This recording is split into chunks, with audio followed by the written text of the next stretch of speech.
I'm Allison Bell, I'm the director here, and we are so honored that Professor Harwell and her team chose the Heritage Society to launch her magazine. Not her magazine, the University magazine.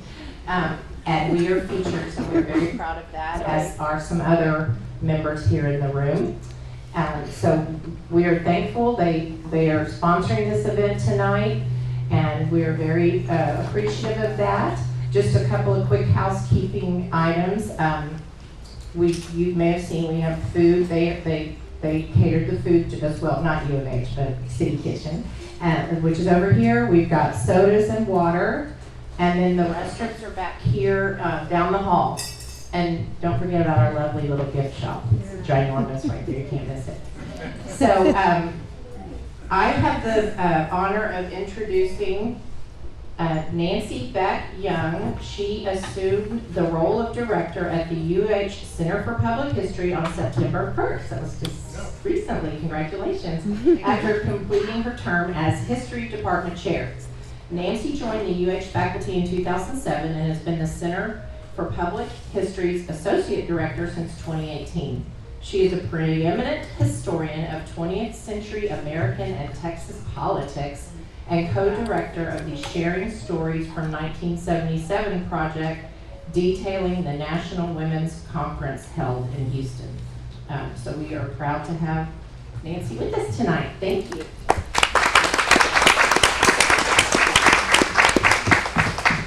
Thank you for that kind introduction. At the Center for Public History, our mission is to ignite an understanding of our diverse pasts by collaborating with and training historically minded students, practitioners, and the public through community-driven programming and scholarship. Since 1984, and yes, if you're doing your math, we've been at this for 40 years, we have created collaborative research projects with university and community partners to generate research that is local and global. As public historians, we are committed to doing history for and with the communities of which we are a part. We do this in 3 ways. First, we train graduate and undergraduate students in public history methods, values, and ethics to prepare them for careers in the public humanities. Second, through public-facing projects like Houston History Magazine, scholars, students, and community members work together to document our rich community histories.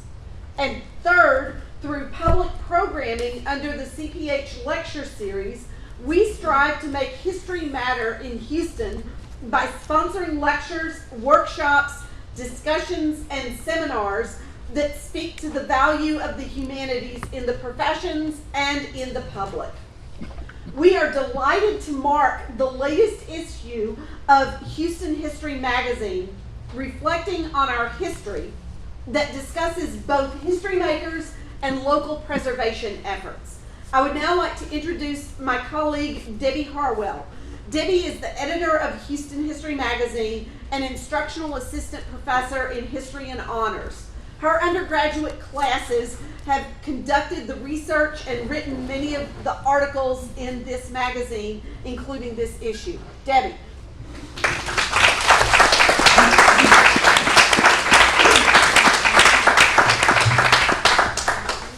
Well, thank you, Allison, and thank you, Nancy, and thanks to all of you for being here this evening, including many of my students and former students, which is really exciting to see you all too. This issue, reflecting our history, and the panel discussion that we're going to have, looks at the different ways that people do historic preservation in the city of Houston. So that old adage that we're known for, out with the old and in with the new, has really started to change here. And our panelists today are each involved in historic preservation in different ways. So I'm going to start with introductions of the panelists, and then I have a question that they will each answer. Then we'll have a little discussion amongst the panelists, and we'll open it up to Q&A for all of you. So you'll have an opportunity to ask your own questions. You may notice that you have a couple of magazines on your seat this evening. This one has articles from 3 of our panelist organizations, and this one includes one of the other panelist organizations. And I'll also mention that this student happens to be in the audience. That's very good. She's the one that's probably turning red. So, all right, I'll begin with introductions, and I'll start down there on the far end. Minette Basil is immediate past president of the Heritage Society, serving from 2020 to 2024. During that time, 3 of the 10 historic houses at Sam Houston Park gained recognition from UNESCO. And Galland Noble House, the oldest house on its original foundation, received a Preservation Houston Gold Brick Award. Minette is past chair of the Houston Archaeological and Historical Commission, an advisory member of the National Trust for Historic Preservation, and founding director of the Astrodome Conservancy. Go Astrodome. Her company, Minette Basil Properties, specialized in historic properties, including the first downtown historic building condominium conversion. Tanya DeBose is executive director of the Independence Heights Redevelopment Council. She's an activist, organizer, and advocate for preserving African American history and culture. Most known for her work to preserve Independence Heights, Tanya founded the Preserving Communities of Color Initiative to preserve these communities by transforming them into inclusive communities and cultural destinations. She is also working to create a consortium of Texas Heritage Councils to promote protection of African American history and culture. And I'll add, she's also working to document the Texas Creole Trail coming from Louisiana into East Texas and Houston.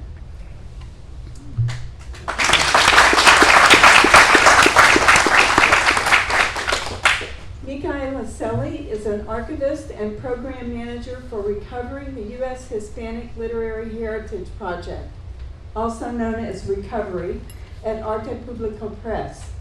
There she oversees the periodicals in the U.S.-Mexico border region and archival collections. Micaela also works as an independent history consultant, and her recent projects include a 23-foot-long historical timeline of the Fraga family on display at Ripley House. And last fall, she curated a phenomenal exhibition titled A Civil Rights Milestone, President Kennedy Visits LULAC in Houston, which I'm sure many of you know was right here in this room at the Heritage Society. Micaela is also the former Hispanic archivist at the Houston Public Library.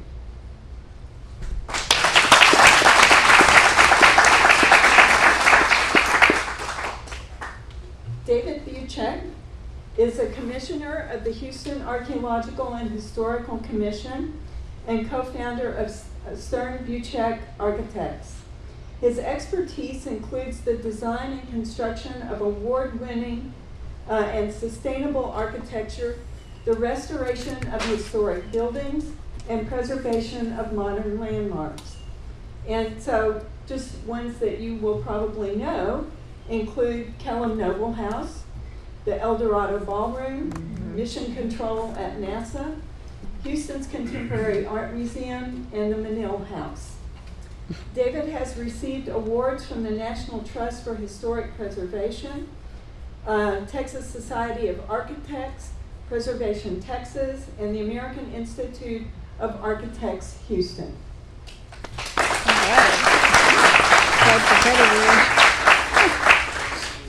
And Ann Becker is president of the Harris County Historical Society and a member of the Harris County Historical Commission. Her deep-seated passion for Harris County's past began in the late 1990s with the discovery of a diary penned in 1869 by Nettie Burke Bringhurst. Since then, she has authored 8 books on the region's history. In 2023, to celebrate the Harris County Historical Society Centennial, and with support of the HCHS board and its membership, championed the creation of an annual endowed award at the University of Houston aimed at supporting students pursuing careers in public history. And we're very grateful for that.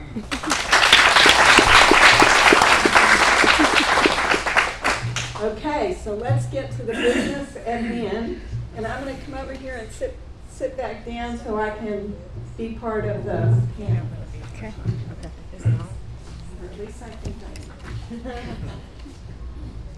There we go.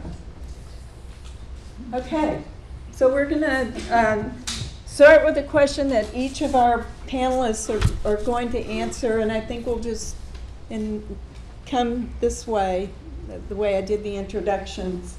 And I'd like you first to start by telling us about your organization that you work with, its main focus on preservation, and a bit about how you work to achieve your goals. Can you hear me? Yeah. Oh, great. Okay, first of all, it's so great to see so many friends and of preservation and history all in the same space, and some newcomers as well. I want to thank Nancy over here for your leadership at U of H. We are so excited at the Heritage Society, I know with Allison, to partner with you, and for Debbie, who is just indefatigable, if I say that right, and tireless on the magazine is one of the most important things I think that happens in this city. So I congratulate you on keeping that going, and everybody should subscribe if you're not. To try to zero in for me on one organization is really a hard thing to do. What I am in trying to answer this question, I thought really it's about my journey and my quest to try to initiate as many historic preservation projects successfully, organizations. How do we do that? What are the tools? What tools do we need to invent? Who are the partners? So my journey started in 1982 by virtue of marriage coming here. And I looked around Houston. I'd gotten a degree in preservation. I'd worked for a preservation organization. And I thought, what am I doing here? In 1982, I did a lot of crying that first year. I just was beside myself. And then finally I realized, as the director of our department, that the school I went to said, you are going to go save America. That was his motto. So I thought, okay, I've been sent here to save America. I'm going to save Houston.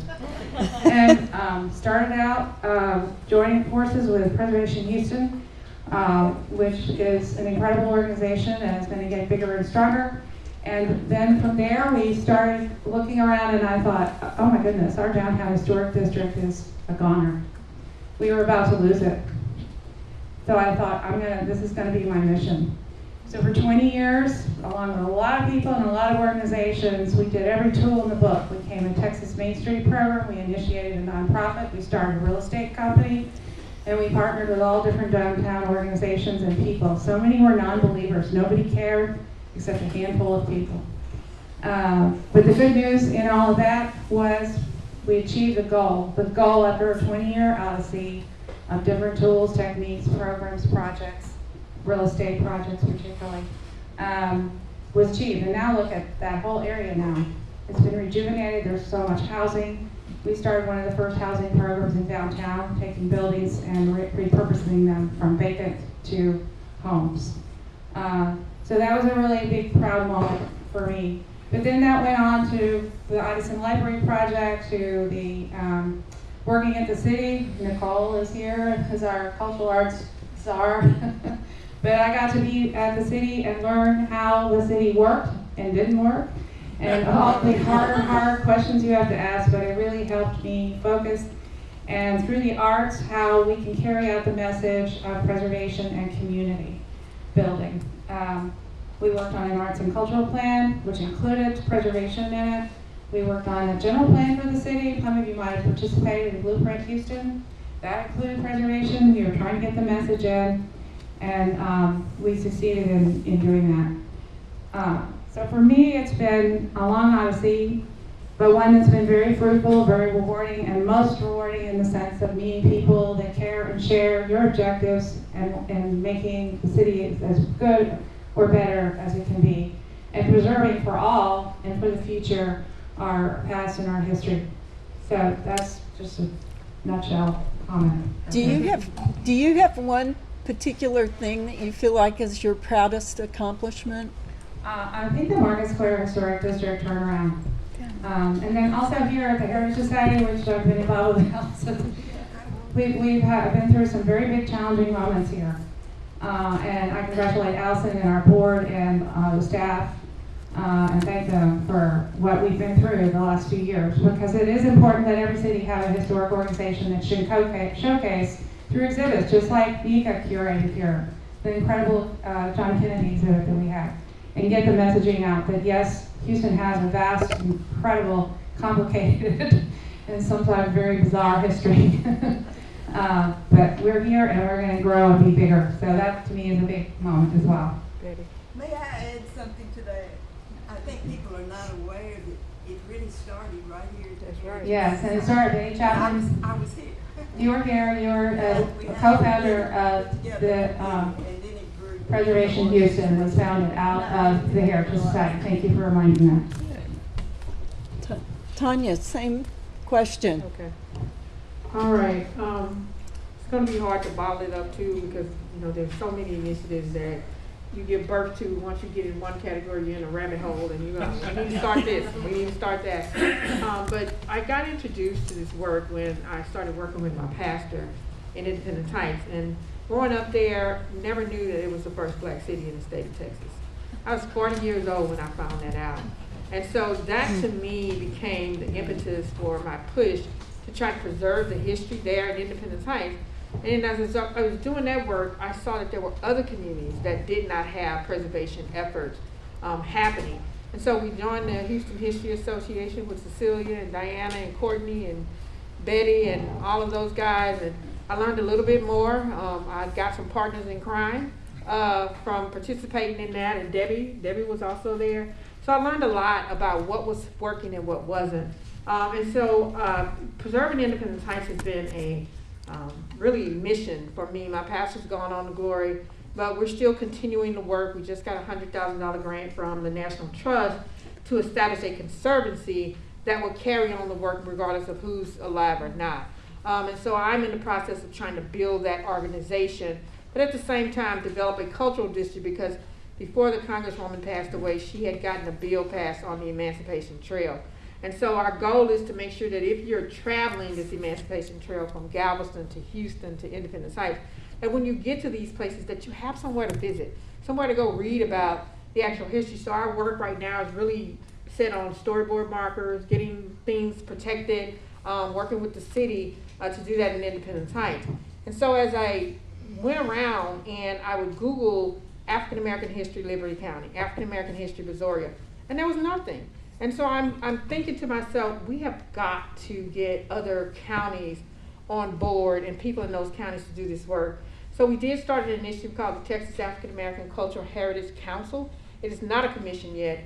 University of Texas Legal School wrote the bill for us, and it has been championed by academic institutions as well as other groups. And we are going to resubmit it through Ron Reynolds and Senator Molly Cook this year, so be on the lookout for that and definitely support that bill for the Texas African American Cultural Heritage Commission. Our work is really about going from county to county, putting together groups of people, and then they are responsible for inventorying every place a black person lived, every place where black people were. Some of them are disappearing. We know they're Walmart parking lots, cemeteries now. And so we're really trying to get ahead of the aggressive development that you see in Fort Bend and Waller County and some of these other counties. Additionally, as we're waiting on the legislature to approve our commission, we just started forming county commissions. And so I am the chair of the African American Cultural Heritage Commission, and we're in the process of documenting all the areas where African Americans were. And so it's an inventory that Commissioners Court will adopt, so no matter what happens to any of us, they got a record that these places actually existed. And then finally, on a national level, we've been working to put together the National Alliance of Blacks in Preservation, because we didn't have anywhere to go. Manette was my partner in crime, and Cecilia, you know, and so I had to lean on them when we founded Preserving Communities of Color. And I looked at the conference, and there was nobody speaking other than Rick Lowe. He was the poster child, and I'm like, Rick Lowe is not the only one doing preservation. Let's do some other stuff. And so I got with Diana and Manette, and they were like, do your own conference. And so she did. yes, and so out of that came Preserving Communities of Color. Many of you know Sahelia Casper, who is now the head of Latinos and Heritage Preservation. She actually partnered and did one for Hispanics. And we did it on the same day that the National Trust opened up. And so we got their attention. That's all I can tell you. And so that's why I say some of these people are my partners in crime. I'm known as the disruptive historian on social media. And so our work will, you know, I'm going to continue this work as long as I can. Debbie did mention the Texas Creole Trail. Nancy, I owe you an email. And so we just started this because we want to bring attention to the contributions of Creole people who came into the Texas interior, particularly in 1927 after the Mississippi and Louisiana floods. But we have about a group of 10,000 that are researching their history. Wow. And so we want to tell that story. So we've been working with the University of Houston to try to tell that story. So if anybody's interested in that story, foodways, music, all of that, please get with us because we need all hands on deck. And the goal of this Texas Creole Trail is to get an actual trail, but you got to do the study first. And show that there's evidence of it. And so that's what we're working on now. I know I said a lot, but I have a lot of volunteers and a lot of people out there, and even if they say no, I'm going to be like Sheila Jackson Lee and just say, oh yeah, we're doing this. You know? So, thank you so much.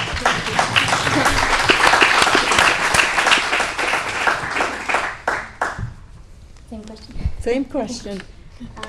Hello everyone, my name is Micaela Selly, and as Debbie mentioned, I am the former Hispanic Collections Archivist at the Houston Public Library, and now I'm with Arte Público Press, and my journey started at the Center for Public History as a student, and I'm very grateful for my experience there, and since then it's been over a decade long journey in the archival world, and moving from an archive housed within a library that is part of a government, part of the city of Houston, to now a local community archive housed within a publishing house / nonprofit housed on a university campus.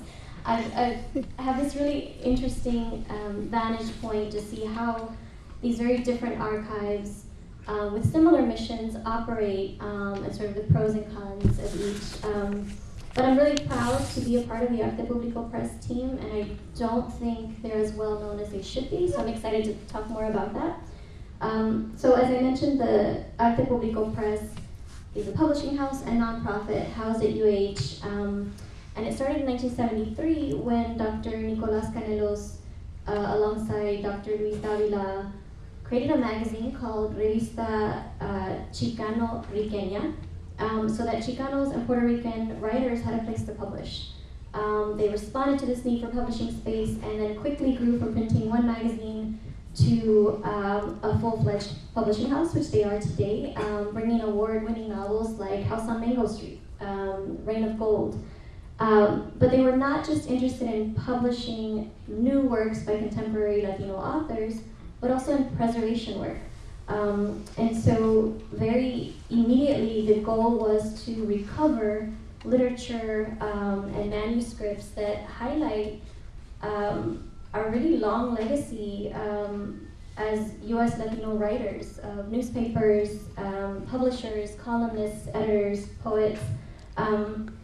This kind of effort takes staff and money and a whole team. So the press formally created a research division and archive in 1992 called Recovering the U.S. Hispanic Literary Heritage Project. We call it Recovery for short, and so that's where I work now as an archivist. Our largest collection is 1,500 periodicals and growing, but beyond preserving the written legacy, we really have become an archive focused on anything related to the U.S. Latino experience. And so that's family collections, that's community centers, collections, businesses, organizations. In the last year and a half, we've brought in about 35 collections. So we've got a huge backlog that we're working on.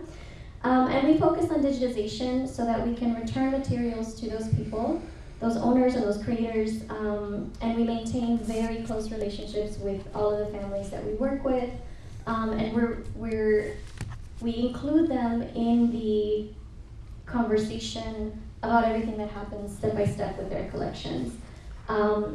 It's definitely a different approach from the traditional archive. And we consult them in all of the descriptive work that we do. We want to make sure that we're being respectful, that we're handling things with care, and that we're describing them how they would describe themselves. We're also training a constant influx of undergraduate, graduate students, some high school students. This past summer, I think we had 20 students. 20 students, 20 different projects, 20 different majors. It was a beautiful, chaotic summer. And we're training them in this ethical approach to archives. How to work with community, how to handle archival materials, and thinking about all of this with a social justice lens.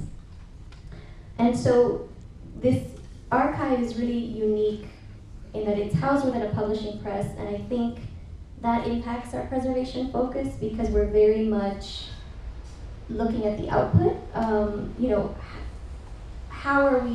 What are we sharing and how are we sharing it? And so in thinking about each collection as a digital project and putting them in context. And so in 2015, Arte Público formally created the U.S. Latino Digital Humanities Center. And they've been doing this work for a long time before there was the term digital humanities. And it's something that we're really proud of. And our goals are really to get into the classroom, fill the gaps in the historical record with our archival material. And we're right around the corner. We're at U of H. We're very local, and again, I don't know that everyone realizes how much we want to be a resource for these other bigger preservation projects. So we're here, and we're here to help.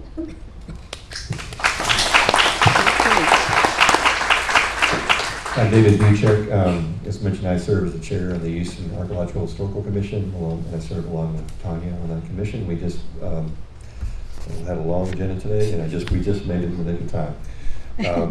I also serve on other groups. I'm on the Houston Mod Board for many years. Formerly served on the Preservation Texas Board, the Texas Architecture Foundation, AIA Houston, and I still serve. I have 1 year left on the Architecture Center Houston Foundation. So I've been involved in a lot of preservation groups and also AIA and other architects, and I find a lot of synergy there, and also made a lot of connections. I formerly served as the chair of the AIA Historic Resource Committee, and so it was, I find preservation is a very incestuous group. That is, a lot of us are serving together on multiple different organizations, and the way we've been successful is to work together and not always think about our organization first, but how can we work with other organizations together. So I'll talk a little bit about that. Especially with Houston Mod, we often partnership with Preservation Houston. Many of you might have come to the Victor Lundy House, open house, which the project was with Preservation Houston. We also work nationally with a group called Docomomo US. Docomomo is a documentation conservation of building sites and landscapes of the modern movement. And that's really my story. I'm from a small country town, Wharton, Texas, about an hour southwest of Houston on the Colorado River. It's a very old place. It's part of the Old South, part of the Old 300. My family's arrived in 1859, 1860 from what is now the Czech Republic. And if you don't know where Wharton is, but you've ever read a Horton Foote novel, it's Harrison, Texas. That's where I'm from. And 15 miles north is a little town called Egypt, which he called Bountiful. And a trip to Bountiful is actually a trip to Egypt. And I only mention that because there were 2 general stores in that town of Egypt. And one of them was the Duncan store, which is kind of fallen into the earth, but the contents of that store are actually on permanent installation in the next room. So there's a connection. Everywhere around you is history and there's a story. And what I learned early was that This is about stories and people. Like, if you want to, we preserve things, so I think, so that we can appreciate and tell stories about the people who came before us. We might even know the people; they may still be with us, and I think we're building a better place by doing it. And so, as an architect, I'm an architect, and when I went to U of H, my undergraduate, I wanted to design shiny new buildings. And I still adore shiny new buildings. I mean, honestly, I think if you're going to build something new, make it significant so that someone will want to hold on to it 50 years from today. But when I went to U of H, I saw a slide in like my second year class of a Villa Stein in France. It's St. Cloud, just outside Paris. And by Le Corbusier, it was a house with a new car in front of the house taken in 1927, and the house looked so brand new. Like if we built the house next door to this building, you would think it was the latest and greatest, newest design. It was a modern movement, but it was designed in 1927. The car looked really old, the house looked really new, and I just thought, I want to be an architect, design new things like that structure I was looking at. And it took me about 5 years to realize that was a very old structure. It wasn't new. It was, needing conservation even in the middle 80s when I saw it. So I've learned to realize that everything was once new. So a lot of my friends in AIA, they like new things, they like old things, but everything was once new, including us. Yeah. So we shouldn't give up on ourselves, and we shouldn't give up on our surroundings, I think. And everything that was once new, like, Victorian, was also called contemporary when it was, and in 1935, it had no value. At that time, only things built before the Civil War were considered historic. And so there's what we call an ugly duckling phase. Every building goes through an ugly duckling phase. People used to hate Art Deco. People used to not like mid-century modern. But things, when you get about 50 years past when its inception point was, people start to like it again. And I think there'll be more and more people liking brutalism, like our Alley Theater. I mean, it's a wonderful building, the scale of it. But not everyone likes it, but in 50 years, much more people will like it. And so I find that working with groups, by working with other groups to kind of make more hype, make more awareness. There are people like at Houston Mod. Maybe I'll focus on Houston Mod a little bit. Russell Howard, one of our board members, came up with the idea called Mod of the Month, because modern houses were coming up for sale. They wouldn't even be shown. There was just a dirt sale. Didn't matter what the structure was, they wouldn't even show it. No one wanted that stuff in 2003. And so by having an opening for a house that might have a hole in the roof, might be really, in a bad way, but was really significant. But by showing people that this opportunity is here, people started to buy them, fix them up, and they're still with us today. So, and that program is now being adopted by other Docomomo chapters across the United States because it's been very successful. So I think that we work together. I honestly think of myself as a soldier. I just wait for Manette's email. It's like, honestly, there's communication happening. When something happens, there's a group of people communicating. Did you know this? Did you know that? Yeah. What can we do? And so I find it's worth trying to save things. I've seen too many buildings become parking lots. And I think that's the thing, the trigger is that when you realize that we're better off working with something we have than just letting it go. I mean, maybe if you get a better result, but often I don't see better results after the fact. Mm-hmm. And I'll just end with this. Steve Curry, who's the president of Houston Mod, couldn't be here today, but he once shared an article with me about Texas, Houston, Dallas, Austin, San Antonio. And the short of it was he described Houston as it knocked down as much as it could to rebuild millions of square footage, and that was really what it was really proud about. And he kept describing the city of Houston, and then he asked me, do you know when this was written? Because it sounded like yesterday, when and it was 1939.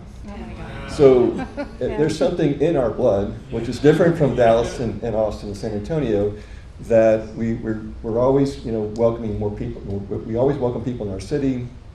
We don't have zoning, but we do have examples of good planning nonetheless. And Stephen Fox in the audience, he's taught me, like, the Hogg family and their developments, River Oaks, what they did. When you think about something beyond your own property, your surroundings, when you think about improving your surroundings, everything is improved. And so we don't have zoning, but we have the Manil campus, which is a wonderful gift. We never could have had the Manil campus or have a museum in a garden if we had zoning, because it just wouldn't have worked out. So there are disadvantages, but there are advantages. And I find that that's what makes Houston's story different from other cities. And the more that we can showcase elements of our past and embrace new construction, I think we're competing on a global stage, really, for people to come and there's something in this city for anyone. And so that's really my goal as an architect, is really just removing things that happened, trying to put something back like it was, and then figuring out how to make some new maybe additions that are so quiet that you don't really notice them, because you don't really want to shadow that story. And when you get down to it, it's about these stories about people, and all people have stories. It's just that their stories haven't been told in many cases, but there's still opportunity out there even now.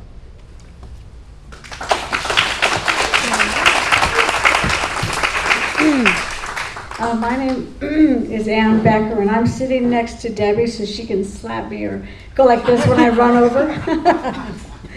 So I came to Houston in 1981, and in 1998, my husband, we own Becker's Books, it's a bookstore, okay, one block. He drugged me to a estate sale, and in the garage was a box of paper. And I go, okay, how much for the box? I bought the box for like $20. And when I got home, there was that 1869 diary from Nettie Burke. Nettie Burke and her sisters went to school at the Kelland Noble House.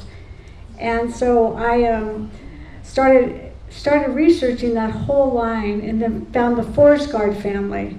And then it was Mother's Day by then. This was in February. And on Mother's Day, I got in the old phone book and I looked up Forest Guard and called. I said, are you related to someone that was in Houston? And he goes, no, but Russell Scott is. And he was an old urologist here. So in other words, I am all about people and the trails of people, the stories of people. And the Harris County Historical Society has a fabulous history. We were founded in 1923 by Adele Luskin and Andrew Jackson Houston. Because Adele Luskin was the first female chairman of the Texas State Historical Association, and decided, they put out a plea for county societies to the legislature. And so while she was president of the Texas State Historical Association, she actually sent Andrew Jackson Houston a postcard, because that's how they could communicate in 1923, and said, come to this meeting, we want to form a society. That was the first society formed in Texas, and the first society in Harris County formed. And from that, like here, just in here, Nancy Birch is a past president. Well, I see Frank's the president. Frank was there. Dave Dyer's a longtime member. I mean, I see about 20 people in here. We have our treasurer right now. I see so many people in here who have been active in it, but we're kind of under the radar, because when I came on 10 years ago, it was a fantastic organization, wonderful people, but they didn't do email. And so slowly but surely we brought everything into today. And that's why we have, every time we have one of our programs, we have 3 of the Center for Public History students, we comp their dinners, because we need that kind of effort with us.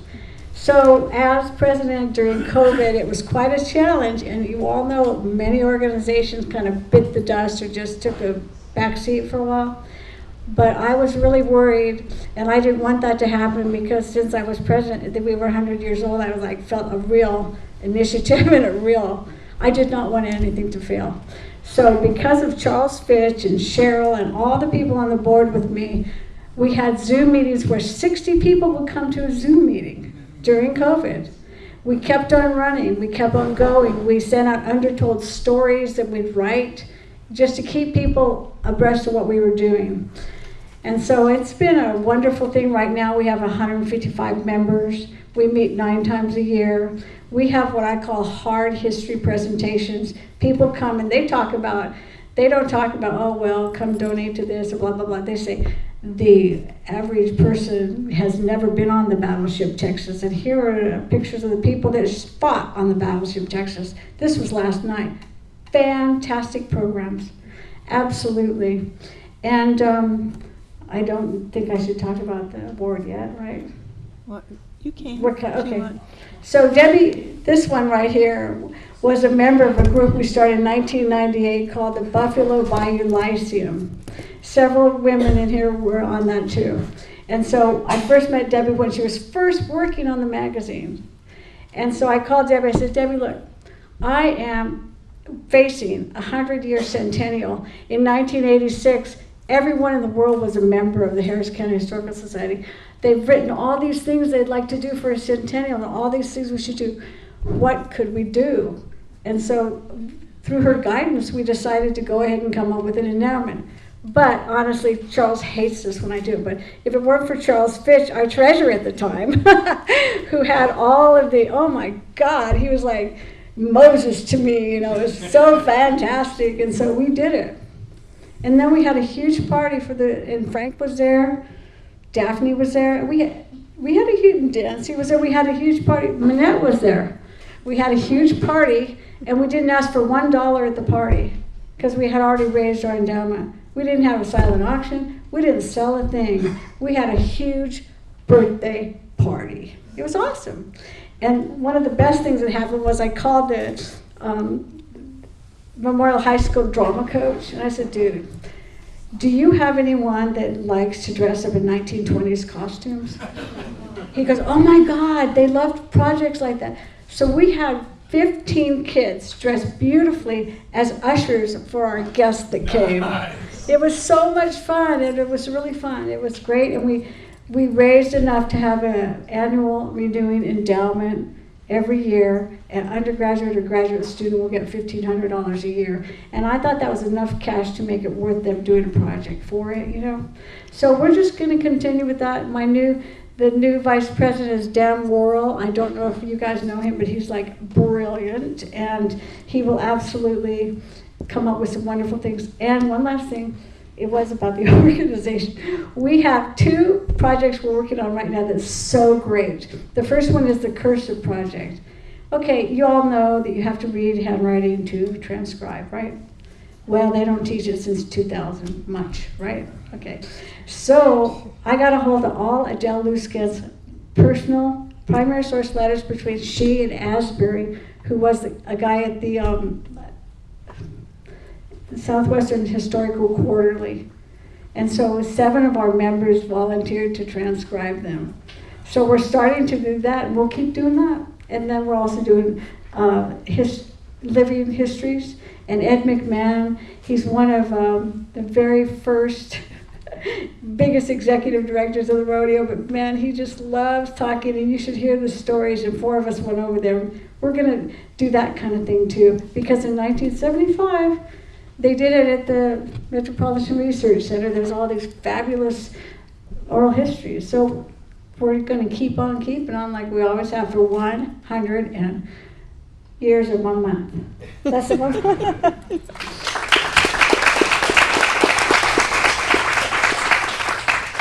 So thank you all, and thank you for your efforts that you're doing in all these different ways. I want to open this next part up really for conversation, really more so than coming down the line and answering a question. But and I don't want to make an assumption. So first, I want to, so I can avoid the assumption, ask you. Have you seen changes in historic preservation in Houston over the last 20 to 30 years? And if so, what kinds of changes have you seen?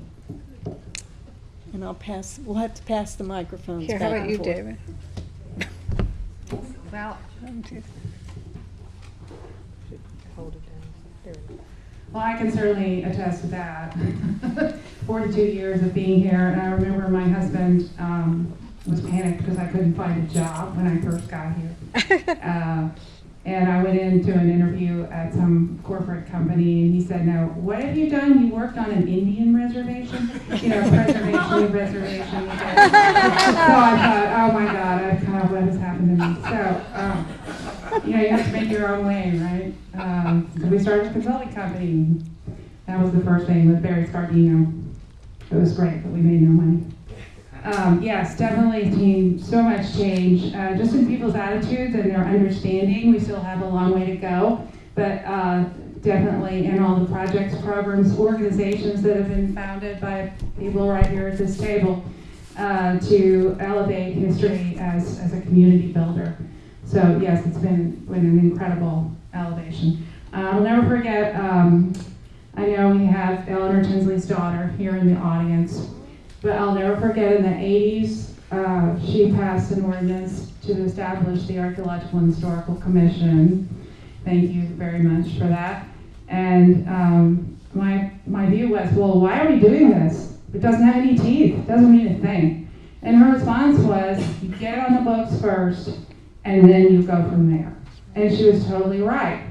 One of the biggest things that has happened in this 30-year odyssey is we finally, in 1995, even got a preservation ordinance of some kind of substance. Not much, but it was better than just having a commission on the books. And then it worked its way through Bill White's administration, and then it worked to Anise Parker in 2010, where her goal the first year, one of the goals was to make it a hard ordinance that had some teeth. It took 10 months of hard conversation with developers and others, but it got done. So, and then 15 or more revisions made. So over time, this legislative acts have been incorporated, including prevailing setbacks, prevailing lot sizes. These are all tools that neighborhoods can use. So having it part of the governmental fabric that allows the opportunity to achieve certain things in neighborhoods, we need more of that, has certainly been a game changer in the last 30 plus years. Could I add, oh, I'm not on the panel, no. Something that we started and never completed, about curriculum, putting the students. Yes, that's another topic to talk about. And Yes. I wonder if we could pick it up now that it could be done online, not Yes. printed. So has preservation changed? You know, for many African American communities, preservation is not a word that we are familiar with.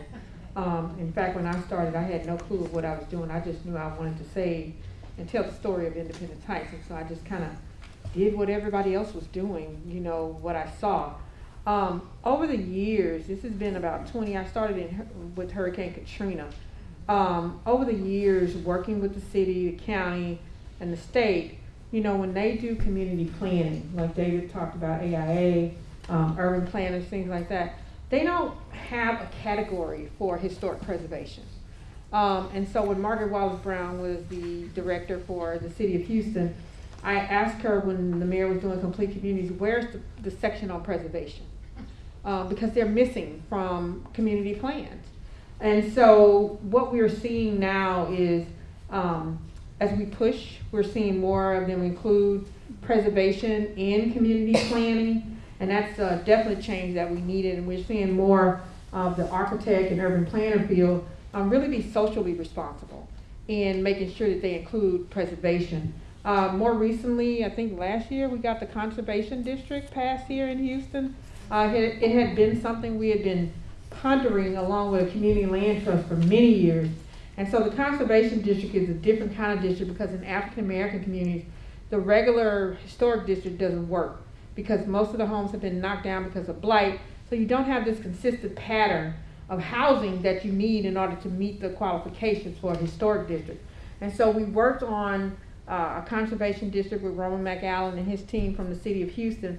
And we worked hard and we finally got it passed last year. And in Independence Heights, we thought we were going to be the first ones to actually utilize that ordinance, but my community pushed back. And most of it was because they didn't know. They didn't understand. And so we had to back up and actually start to educate. And so I think as we move forward, the things that we must focus on is educating our communities, making sure they understand what preservation is, conservation is, all of that. And I think that, you know, as the old or seasoned people pass away, that's a whole library gone. And so how are we preserving that? How are we doing oral histories? How are we documenting that and these repositories where people can go and find things out? And so we're starting to see more of that in the African American community, where they're doing oral histories and forming these archives where we can now go look. My mother has like a 5-shelf with newspaper articles from Booker T. Washington, the Independent Society. I said, we're going to donate this to the library, because this needs to be an archive that somebody might use one day. And so seeing archives now, more repositories for this history is important. And I think continuing to keep the conversation out there that preservation right now is really social justice. It is the work of trying to make sure that we don't just preserve one group of people's history, but we preserve everybody's history, because we're a diverse country and we need to preserve all of that history. And so those are some of the changes that I've seen over the years.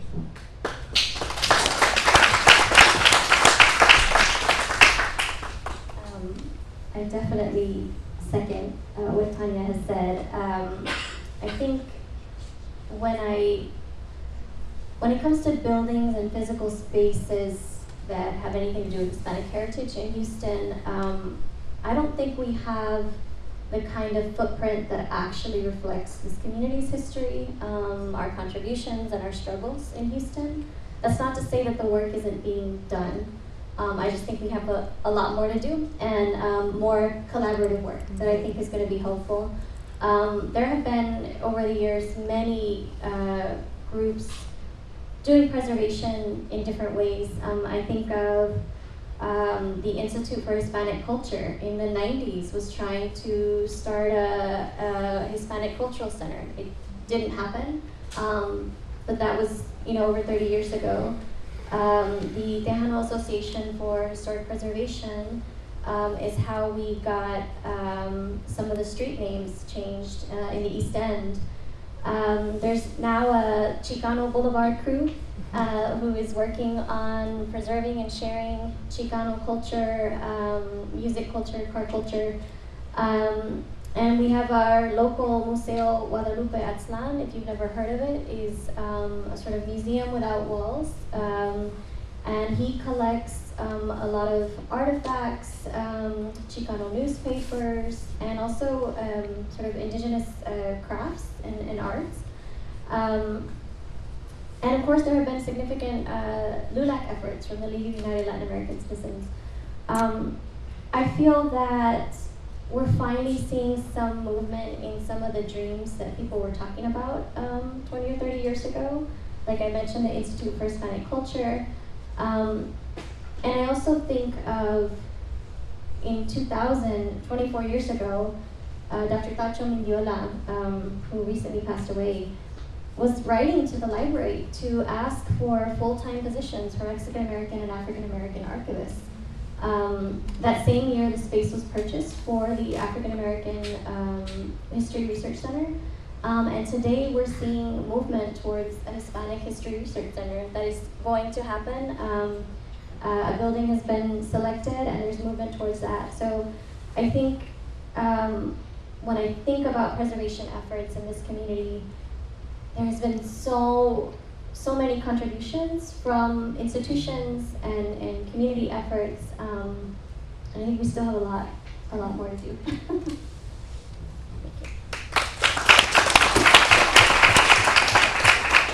Yeah, on this second, I think there have been a number of improvements. There's still challenges, or there are always challenges, and I think part of what I've learned is it's those stories that were forgotten and told. I think, is it today or yesterday was the anniversary of the JFK speech at Rice Stadium about going to space, and I mean it's a wonderful. There was a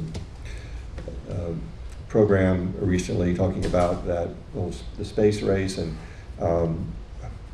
when he made that speech, there was no physical way we could get to space. I mean, he knew almost more than many of the scientists about rockets, and was interested in these German scientists. And there was an interesting story about how his brother was, killed trying to blow up many of those the missiles that those scientists had created in World War II. But JFK knew to get to space we needed thrust, and he was really fixated on rockets. And so he really developed these scientists that were sort of scurried out of Europe and weren't allowed to fall into the Soviet hands, basically. But they basically made the NASA program work because it wasn't working at the time. And so when you start, like when you're restoring something, you learn these stories about what people were doing, it makes more sense about why it matters. So I think it's important. I think most people don't realize, you know, again, JFK, the night before he was assassinated, was here in town to attend the LULAC Gala, just here in downtown. So, and I've been working on a project where a little school of 400 took place, also where LULAC made a project to integrate schools. It was very successful very early on. And it's interesting to me that, or unfortunate that with, 30 years later, everyone forgets about all that history. So history exists until you no longer remember it. And I think that's, one test is how well we document this and also keep it alive and keep talking about certain things. As far as buildings are concerned, I mean, the mantra was always, we tear everything down. And I don't think we always actually tore everything down, but we came real close to it. One of the things Manette mentioned, there were these historic districts, only Old Sixth Ward had any teeth, the rest were just like a 90-day cooling off period, but it evolved into protection. And we now have 22 historic districts in a city without zoning. We have, we have districts, and there are overlays, and so that's interesting because 15 years ago, most people wouldn't have thought that would be where we were today. And we have evolved, and we keep revising the ordinance. We work out issues, and again, it's a community involvement. History involves the community. If the community doesn't know what's happening, then they're forgetting about that history, and so I think that's important. As many of you know, I'm a proponent of the Astrodome, and I really feel like that is the bellwether project for preservation. I think it'll never be what it was, and that's fine. But maybe it's the new version of what the Astro Hall was. But I've heard there are plans to make it the largest tailgate in the world. I mean, there ought to be 10 domes on that site, if you ask me personally. But I think that in many ways, the space program, what was happening at JSC, and the Astrodome were the two things that made Houston an international city. It made our city significant, and why people in other countries even know where we are. So, and the structure is there. It would cost so much to tear it down. If you tried to rebuild it, it would cost, 50 times more than it would just to repurpose it. And there are some very valid ways to use it in connection with what's happening around it. And I think preservation, we have to repurpose things. We have to be, preservation is not about going backward. It's about going forward with elements of our past, with elements of our future, side by side. Cities like Rome, people go there. It's called an eternal city, but they've got fascists next to Etruscan, next to Roman. They have everything right next to each other, and people celebrate that. And I think we have 22 historic districts, so we have a lot of fabric that didn't get torn down, and we can still, make history. I'll just end on this, that you're on a really sacred ground. This is not, we're in a park, the first city park, 1899. It's not the oldest park in our city today. Emancipation Park, I believe, is still the oldest, 1873, but it wasn't made by the city, it was made by freed slaves. So, but things did happen on this ground that were also important. The very first Houston Zoo happened here. There was the very first preservation movement in the city began in 1899 when the city got this property and was going to tear down the Keller Noble House. In the 1930s, there were HAPS drawings were made, but the building had been changed radically. In the 1950s, it fell apart again. They're going to work on it. A fire broke out, and most of it burned, and the city wanted to tear it down again. So a group of women got together and said, we're going to rebuild it, and we're still working on the building today. We still have one more phase to go, but over time, so many preservation initiatives started here. When you gave a presentation at the National Trust Conference in Austin, like maybe 2010, thereabout, about the modern preservation movement in Houston when Freedmanstown was under slot, under threat, and you could not pull a permit to repair your roof or change out your water heater, because the city then had determined they wanted that redeveloped for other type of development. And so most people would not believe you when you said it, but I was young enough, I was around when it was happening, and so there are still efforts and needs in Freedmanstown to make those efforts successful. But one of the things that happened was there's one house was going to be torn down, which is called the Fourth Ward Cottage, which is sitting on the other block right now. It was accepted by this organization. We think it's the oldest house ever built in Houston that we have. It's put together with wooden pegs, and it's a French Creole house. And there were these other beautiful Victorian shotgun shacks that were accepted by Project Row Houses, which are, again, right across the street from the parking lot for the El Dorado Ballroom. They're some of the nicest. One went to Sixth Ward, one went up to Sixth Ward. Okay, so when you start looking around, you see the world you see, but there's a story about how that building got there. Sometimes they got moved. And so back then, I don't think Project Row Houses thought of themselves as a preservation group. Their goals were about the community and other things, but nonetheless, they were preserving structures. They were adding new structures that were scaled appropriately and didn't upset the cohesiveness of the neighborhood. And so I think that preservation is about not just old buildings or bringing them back, it's about the people, it's about other groups, and about working together to be successful.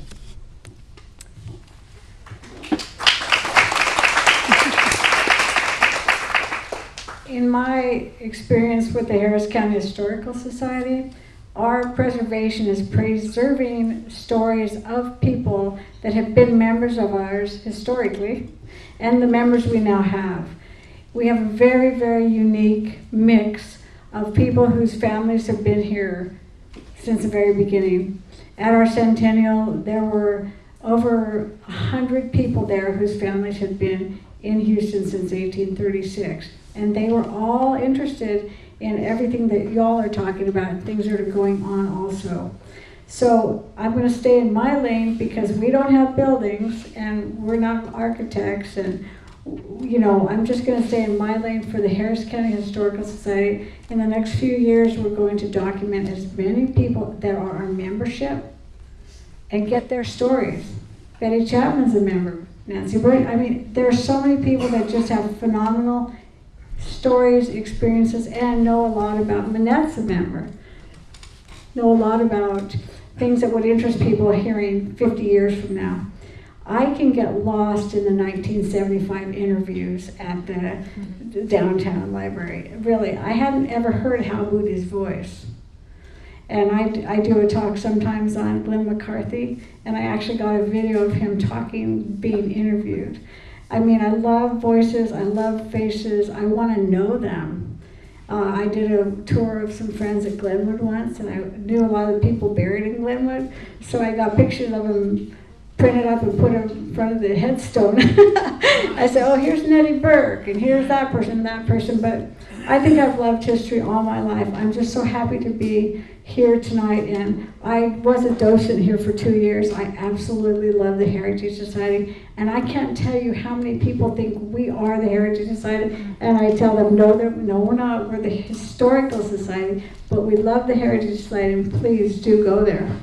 One last thing real quick. I got a call from Old Republic Title Company, and they had 220 land, not the abstract book, but the land subdivision book where it listed every person who bought that property in every subdivision, 200 flat books.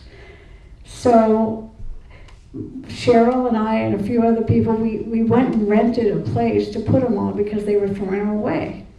But with the help of Lee Peck, who was at Rice for many years, we just got a hold of the county archives and they accepted the whole donation. So they gave it to us, and we donated it to the Harris County Archives. So now we look like we're real big donors. But in other words, because of our name, we get a lot of emails that run through us of people wanting to do things and give us things. And we always try to direct it where it goes. But that's about it. Thank you. I want to go ahead and open it up to questions from the audience because I'm afraid otherwise we might not get to do that. So, anybody have questions for anyone on the panel? I have a question about Independence Heights because I'm sure you've been in contact with TechStuff. So, currently, what is the status of Independence Heights and TechStuff? Because my understanding is the main reason they want to take your area is for alternate lanes or alternate modes. It's kind of difficult to imagine someone on their skateboard going down 45, but can you enlighten us as to how that's going? Sure, and thank you for that question. I've spent a lot of time clarifying, talking to LA Times, Bill teams who are crew down here to talk to us about textile and how it's impacting our community. So the first thing you should know that when they started this project, they basically ignored Independence Heights and denied that we were a historic community. And basically they were saying that where we're going to be touching, our footprint is not a part of the national district, but the impact is wider, no matter where you are. So we got with our congresswoman and shared how they were ignoring most of our minority communities. And she held a meeting and told us that she was going to do what she could to make sure they paid attention. And so she called me one night and she says, turn it on C-SPAN. And I turned it on C-SPAN and there she was on the House floor shutting down the federal government's money. She's like, until you respect them, you won't get any money from the federal government. And so at that point, we knew she was really on our side. And so there were churches in the pathway of this freeway where they were expanding, and they were historic churches, and she didn't want to see those tore down. But unfortunately, St. John's downtown, in Mount Olive and Independence Heights, the pastors decided that since the freeway was going to be elevated where their church is, they didn't want to be under the freeway, so they actually sold. And so we're trying to use one of the churches as a welcome center.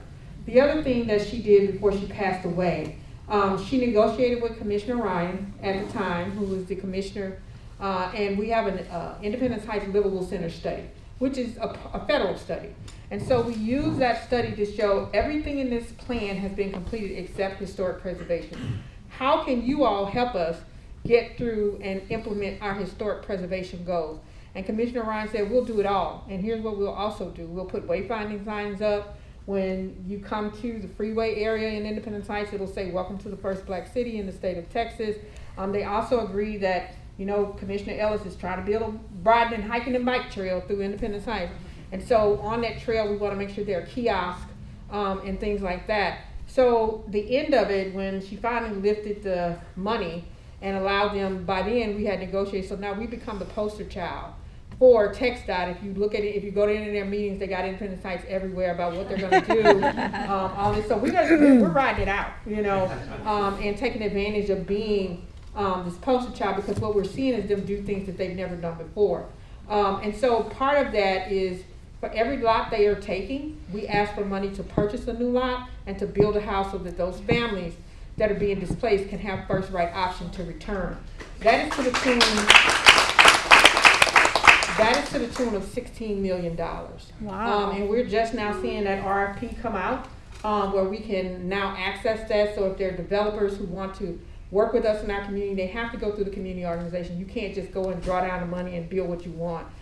It has to be with the community. And so TxDOT has been more than gracious since the Congresswoman shut down their money, and basically have been working with us. And I have to really give kudos to Commissioner Ryan, because she was the champion to help us get the TxDOT deals that we got. And we had so many great deals, so a lot of the elected officials were mad because they're like, we're the ones who's supposed to cut those deals. But we were smart. We were like, no, because he'll be gone. He'll no longer be the executive director. Nobody will remember what was promised.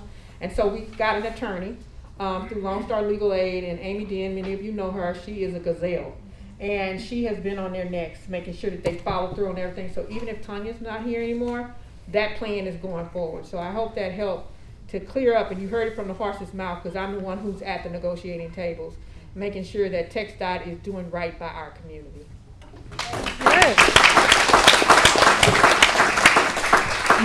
Nancy Young's going to come and repeat your questions so that everybody can hear them. And then let us know which panelists you want to answer them, or if you are posing it to the group. So. I just had a comment. I am so glad I am here tonight. I have enjoyed hearing from all of you. My name is Mark Gartner, and my grandfather was born in a house at the corner of Pease in Louisiana. I should have been here all along. This is an incredible group, and I especially want to talk to you and give you my card afterward. Okay. I have done, just on my own, some research of my family's history, from their home at Pease in Louisiana to moving to the Heights, and long time Houston family. Yeah, that's terrific. Well, Thank you. So that was just a thank you for the panel and their work, and a reflection on the importance of family history, with your family having been at Pease in Louisiana. We all have our own individual Houston stories, and they need to be preserved. Absolutely. I have a question for you about repurposing. I think especially after COVID, I have heard a lot about the popularity of both economically and then architecturally of repurposing buildings, because a lot of people are staying home from working, so office buildings are closing down, malls are closing down, and like people trying to get, what's going to get people out of their houses, and then like what are we going to do with these buildings? And so I wanted to ask you, how do you see the future of preservation work, and then this as well, repurposing for city development and stuff like that, and just I think changes in society? Where do you see that going in the future? So the question there has to do with what we're going to do with especially city core spaces that, and also shopping malls that are no longer occupied as a result of how our society has changed post-COVID, with people working remote and people shopping through the computer as opposed to going to the mall. Yeah, so, Get your mic, David. sorry. It's on.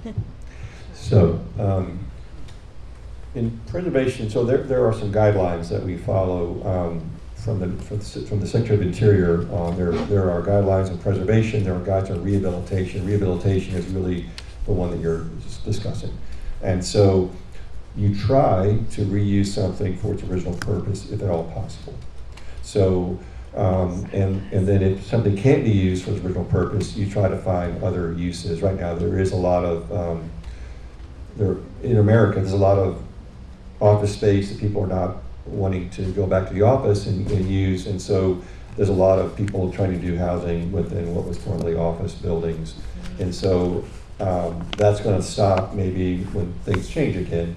But right now that's a lot happening at the moment, but it's a big trend nationally, but here as well. I just find, and I think I'm encouraged that it's not just like older folks that like preservation, but I find a lot of younger folks want to be in an authentic space. I like new construction, but I like it to be really nice and something redeeming about why I want to be in it. I've been involved with preservation projects where something was really changed and altered in an adverse way, really looked like you should just tear it down, put it out of its misery. But I really haven't seen much that was too far gone. I went to U of H, but I spent 3 summers on a Rice archaeological dig outside Rome. And we were just digging in the dirt with bits of rubble and putting, based on the rubble, figuring out how that building existed. And with existing buildings, I mean, even if it's like there's holes in the wall and there's crazy things missing, we look for ghosting, we look for outlines on the wall where the UV light from the sun, put an outline of where that downspout was. So we can actually put back with the photograph and with that information, if you do forensics evaluation, you can recreate what you thought was lost. I work with people that do historic finish analysis, and I can ask and find out the original paint color for any wall, any surface. There's usually a little bit left someplace or underneath some hardware where you can reconstruct what you might not know. So I find it's important to try to bring what's originally nice about that building, hang on to that. I will tell you that every building that in the past has technology.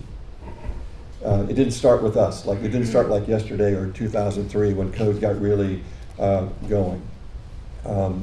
There's a study, I'll just end on this, there's a study that after 2000, buildings are more energy efficient, for instance, because we have all these different codes that require us to be more efficient. And they studied decades before that to see what was the decade that was most efficient before 2000. It was anything built before 1920. Because those buildings were built before air conditioning. They were orientated like John Stobbe would orientate the front of his homes and the rear of his homes facing north and south. They diminished east and west because of the glare from the sun. They had indirect daylight. You could open the window, get natural ventilation. So they required less energy because they were built with passive technology. And so what I look at for an architect is what's the technology and why is it significant? And yes, you can repurpose something if you don't lose those two things. So I'm a big proponent of hanging on the windows. You can add interior storm windows, but they are a technology. And the windows on the houses here in this historic park will outlast a new window by 100 years if you just maintain it. I mean, so it's you have to think about the durability, the long haul, and but if you can't use it for the original purpose, it's still worth saving. Again, the dome is what I think is our bellwether. It will never be what it was.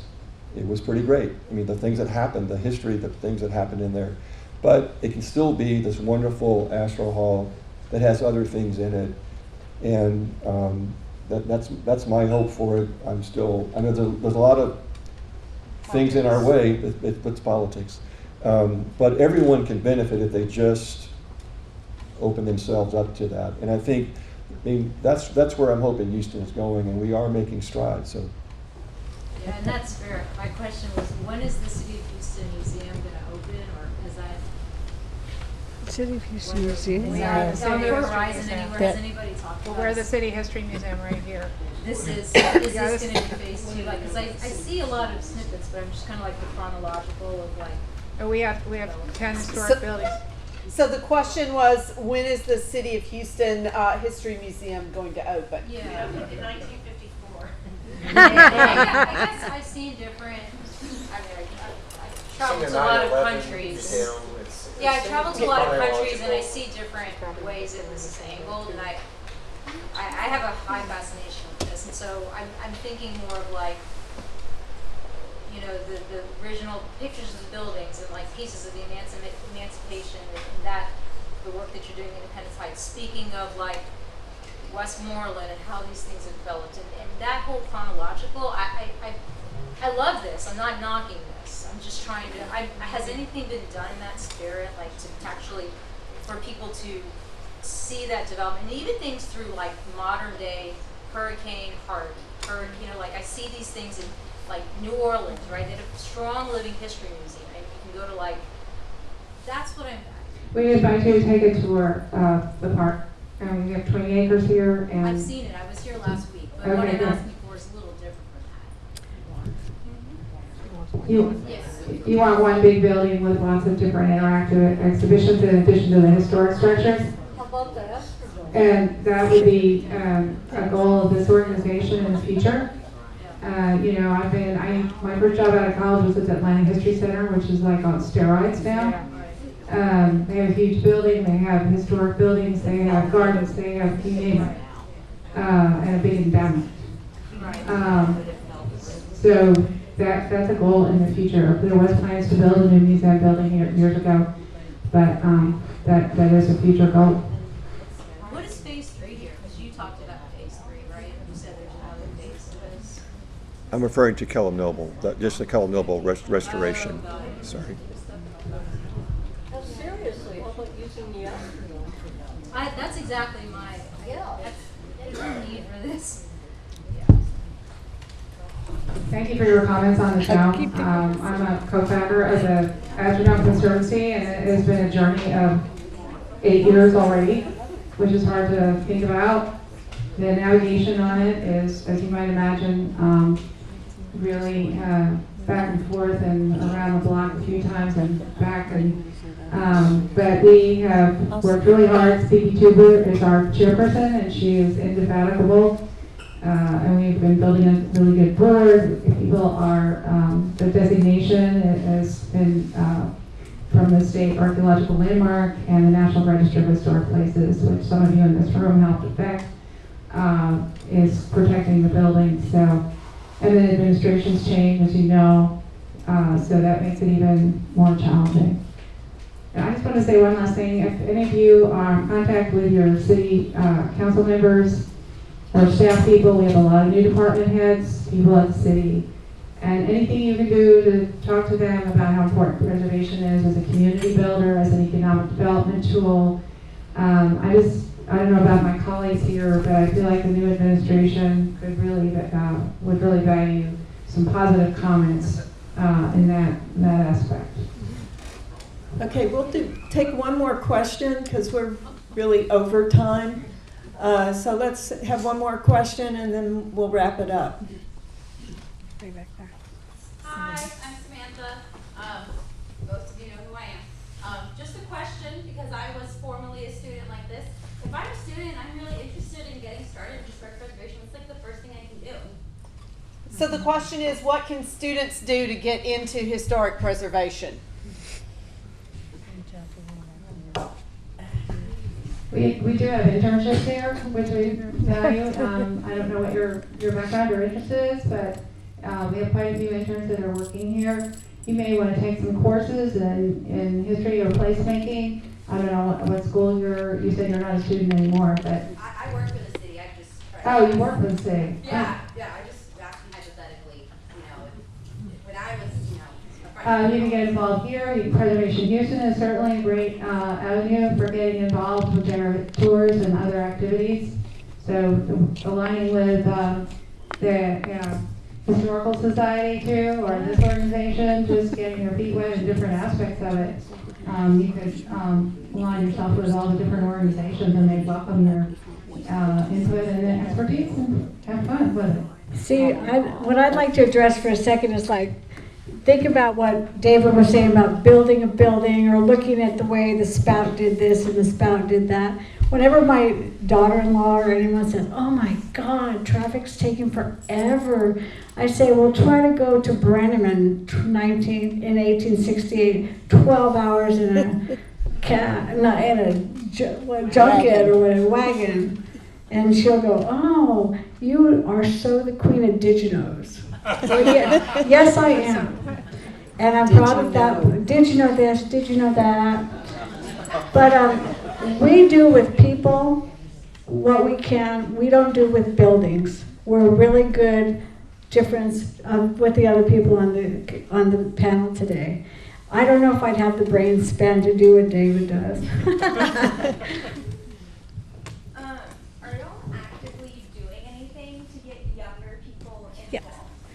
Yes, we are paying for a $40 dinner for three students every month. We have a donor in here who paid for a year of that. We are paying for students to come. And one thing I want to tell people, you can make money if you're a historian. I'm sorry. It's not like something you can only do for fun. You can actually have a career writing books or something as a historian. Is really important. One last thing I'll say and then I'll shut up. I guess I got over my stage fright there. One thing I want to say and I'll shut up. Sorry. Is that the worst thing that you can do is say, why is why? Don't ask why anymore. And if you want to start getting involved, just jump in with both feet. And don't let anyone tell you no. Because I'll bet you everyone on this panel, people tried to tell us no, and we did not listen. So history, if you don't, what is that old thing? If you don't know it, you'll repeat it and you'll just go down the hill. That's my version of it. Like Michael Bloodworth, right here in the second row. He has a fantastic museum that he runs. Betty Chapman, she's like a legend. I mean, hello, this is a great group.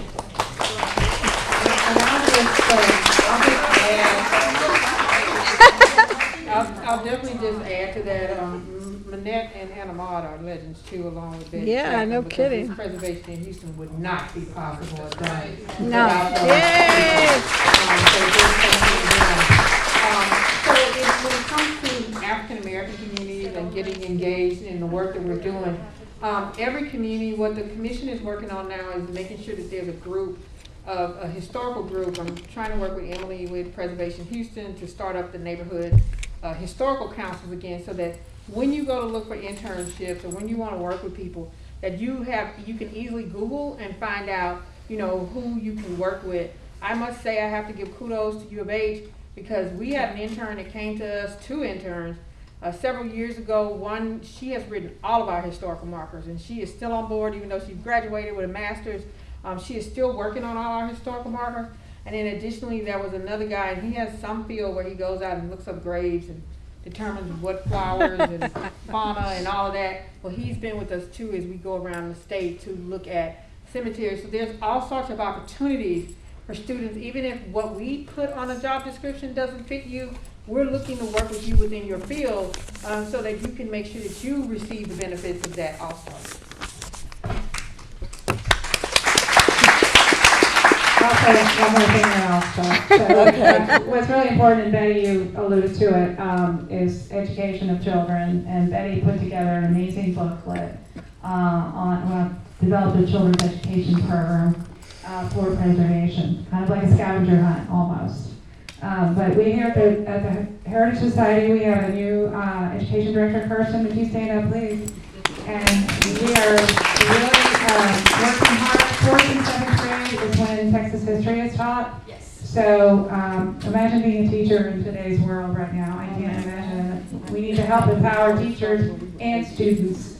And I think this is a huge mission of this organization and others to try to achieve and accomplish and elevate. So we would welcome you, if you'd like to be a docent here, you can come train and start your tutelage right here. Okay. We're going to have I'm going to go ahead and do the closing remarks, and if you have additional questions, I encourage you to come up and ask our panelists, and also to go and help yourself if there's any food left over there. We didn't bring doggy bags, so please go help yourself for whatever's left. At the Center for Public History, we rely on the generous support of people like you who come to our events, people who want to help us keep Houston history alive and are interested in supporting student success. So we encourage you to go to our website, which you can find in the magazines. It's HoustonHistoryMagazine.org, also pretty easy to remember. And when you go there, you can click on Buy Magazines. You can buy a subscription. You can buy a gift subscription. The holiday season is coming up soon. And you can also buy past issues. So please, I encourage you to go to the magazine website and do that. You can also go there to donate to us and to the Welcome Wilson Houston History Collaborative. So just click on the donate button to do that. I want to thank the people who have made this possible at the University of Houston, which includes the College of Liberal Arts and Social Sciences and our Dean, Dan O'Connor, the Center for Public History lecture series, especially for that fabulous food that is over there, to Dr. Nancy Beck Young, our director, our program director, Dr. Wes Jackson, who's been going back and forth between the cameras this evening and did a lot of the other legwork to make this possible, as well as our graduate assistant, Daniel Killian, who I saw here earlier. And there's Daniel. Thank you all for all the work that you did behind the scenes to make this happen. Of course, I want to thank our panelists, Minette Basil, Tanya DeBose, Miguel Laselli, David Buchek, and Ann Becker for helping us to understand preservation and for this great conversation. And I especially also want to thank Allison Bell and the Heritage Society for making these partnerships possible. It really makes a difference, I think, for both of our organizations, and we're grateful for that opportunity. And I don't know if, Allison, did you have any closing remarks you wanted to make? I just want to recognize we had three board members in the audience. Vicki Faulkner, who's in charge of our programs and was instrumental in helping us with this. Martha Whiting Goddard had to step out because she doesn't drive after dark. She's our Yates descendant, our famous person on the board. And then, of course, Manette, who basically, we're still here because of Manette. So thank you. So thank you, everyone.